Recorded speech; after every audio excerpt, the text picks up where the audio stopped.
Pakistan the only non democratic democracy. سوال یہ ہے کہ کیا پاکستان وہ واحد ملک ہے جہاں پہ لوگ اپنے محنتوں کے باوجود، اپنی کاوشوں کے باوجود، اپنی وائس کے باوجود اپنا حق نہیں پا رہے؟ Let's look at how the world works.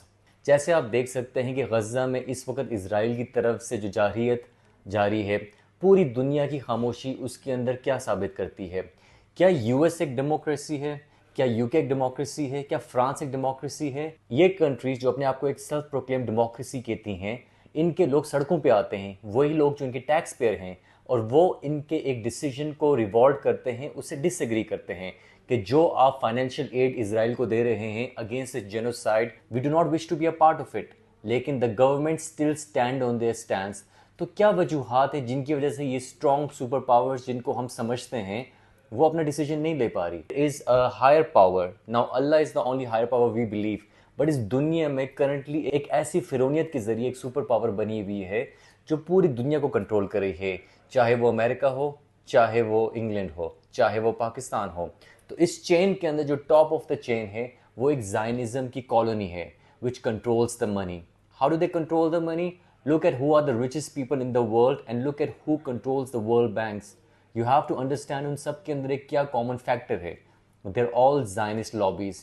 Even امریکہ کے اندر جب آپ کو ایک سینیٹر بننا ہوتا ہے، if you agree to their policies، وہ آپ کو پروموٹ کرتے ہیں and they provide you financial aids. اسی طرح پاکستان پہ جب بات آتی ہے تو یہ ٹرائنگل جو پیرامڈ ہے اس کے اندر ٹاپ پہ جو زائنسٹ کالونی بیٹھی ہوئی ہے، وہ اپنے مقاصد پورے کرنے کے لیے اپنے سے lesser which is the American, British and European unions, ان کو کنٹرول کر کے through U N, through state banks pressure ڈال کے، because they control money, pressure ڈال کے پاکستان تک بات آتی ہے.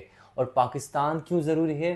بیکاز پاکستان جیسے under developed countries they hold a lot of potential, جو ساؤتھ افریقہ اور آئرلینڈ کی طرح اگر ان کو پتہ چل جائے then it would be a game changer for them. Now, have you ever thought about that Israel is surrounded by neighboring countries which are all Muslim predominantly? You've got Lebanon, you've got Syria, you've got Egypt. But why is it so کہ جب اسرائیل کو aid چاہیے تھی against for genocide, against these innocent people، اسرائیل کے لیے US، England، all the European other countries are readily available. اور neighbouring جتنی بھی مسلم کنٹریز ہیں جو ایک predominantly مسلم ریجن ہے، وہاں پہ ان کی مدد کوئی کیوں نہیں کر پاتا؟ It's very simple. اگر آپ تھوڑا سا دیکھیں جن کنٹریز کے میں نے نام مینشن کیے، Jordan, Syria, Egypt, Lebanon, these are all very volatile areas. اور یہ والیٹیلیٹی کیسے پیدا ہوئی؟ I don't need to get into that. کیا وجوہات تھی کہ ان ایریاز کو پہلے ہی ویک کر دیا گیا تھا؟ اور آپ سوچتے ہوں گے اگر بات پیسے کی ہے تو سعودیہ، یو اے ای اور ایسے ملک بھی ہیں جن کے پاس پیسہ ہے، but the point is Saudia, U A E اور یہ جو آئل رچ کنٹریز ہیں، ان کا آئل کا سرپلس ایک دن ختم ہونے والا ہے، but they do not control the bank. Who controls the bank? Like I said, you know it. Now let's have a look at those countries who have sided with the Palestinian cause. South Africa, Ireland, and so. But what is the main common factor in all these countries? They went through revolution.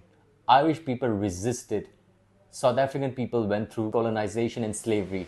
So all these people who've gone through this and they've revolted and they've resisted have come out on top. So in short, all I would want to say is that whatever is happening in Pakistan is the very base of it. On the tip of the iceberg, there are other factors which we need to look into consideration. This world is run by money, and you have to look at who controls money, who controls these factors, and who controls the United States, and who controls the United Kingdom, who controls all the other countries which influence our policies.